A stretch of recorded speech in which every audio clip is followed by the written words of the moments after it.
Hi, everyone. My name is Thurgood. Hi. I'm here today because I'm addicted to marijuana. You in here for some marijuana? Marijuana? Man, this is some bullshit. Marijuana is not a drug. I used to suck dick for coke. I seen them.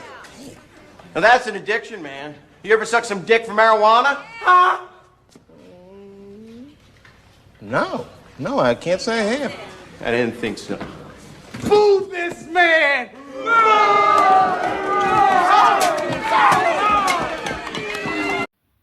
Hello, welcome to another exciting episode of Overcoming Addiction Through Secular Means. So yesterday, I had sort of a big scare. My blood pressure spiked way up. I think it was 180 over 100.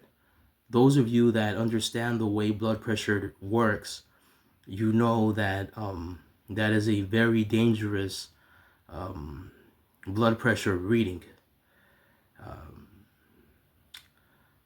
I was okay, I survived, and I noticed that usually whenever I quit around day 14 or day 15, my blood pressure peaks.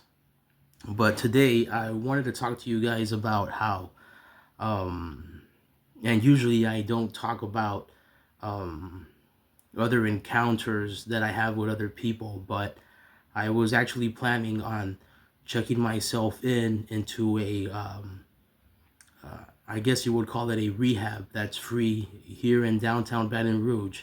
And I was very surprised to find out that I didn't get any names, but the person who answered my call didn't believe that someone can suffer from marijuana withdrawals, which marijuana withdrawals are very real.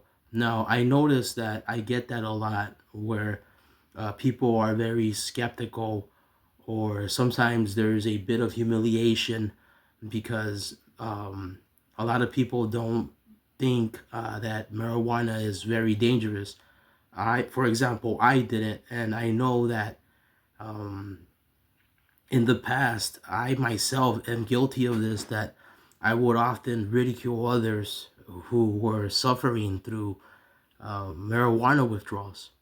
So something occurred to me, and I did a little bit of research, and it turns out that, well, I already knew that each one of us is very unique, but what I come to discover is that some of us are genetically predisposed to addiction. Genetic predisposition plays a role in addiction.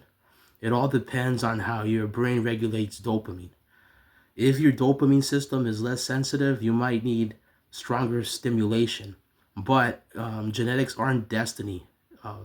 There's also environmental factors such as trauma and stress, and also your personal beliefs play a role. I myself suffered a lot from cognitive dissonance when I first came to realize, well, when I was gradually accepting that I have CHS.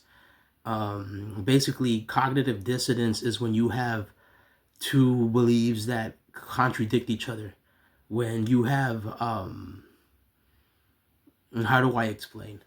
It's a term used in psychology when you have, when you hold two opposing viewpoints at the same time. So there was and I forget his name. There was this famous philosopher who he believed in God, but disbelieved in God at the same time. I don't remember his name. But anyways, that's completely irrelevant. It'll come back to me. But yes, I suffered from cognitive dissonance because back when I was a deist, there was a brief phase that I had where I did believe in a God. I believe that we were creations, but that God wouldn't generally play a role in our lives. He was sort of like a skyhook, where like a crane, one of those crane games that they have with the stuffed animals, where like God would just randomly either create disasters in certain areas, tragedies, or sometimes he would intervene, but he wouldn't always play a role, such as the God, the Christian God, the Abrahamic God that contradicts himself, like in the book of Exodus, where he influences the Pharaoh's decision and actually hardens the Pharaoh's heart so that he won't listen to Moses. But this is just a brief video on that, on how, like, don't let other people put you down and just continue.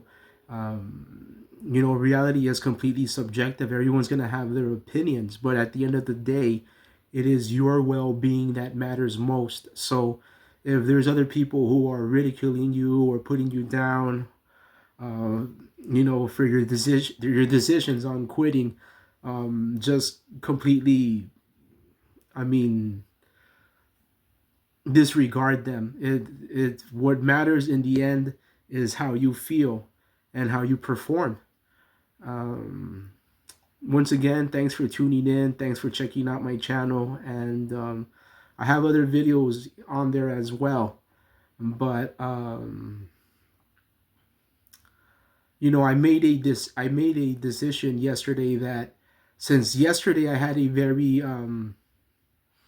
and I hate to use the word epiphany. I feel like I have epiphanies every other month, but since yesterday I felt like it was it. Like that, I felt like my life was about to end. And I said, you know what? I made a very strong decision that I have plans now. I plan on becoming a drug counselor. And all it takes is a master's degree. It's about 2 years.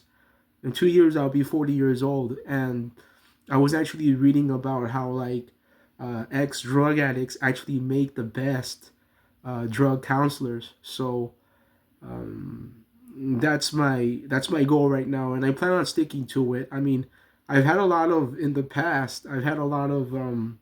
crazy, wacky ideas.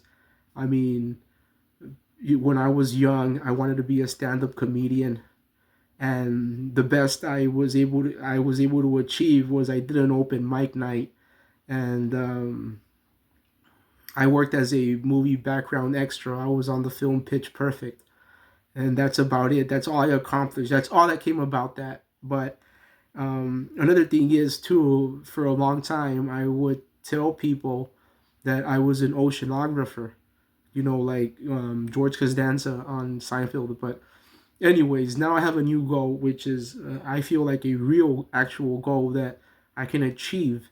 And I want to become a drug counselor. I want to help people. I want to reach out to them. Well, I want to help those who want to be helped. It's very hard to convince someone.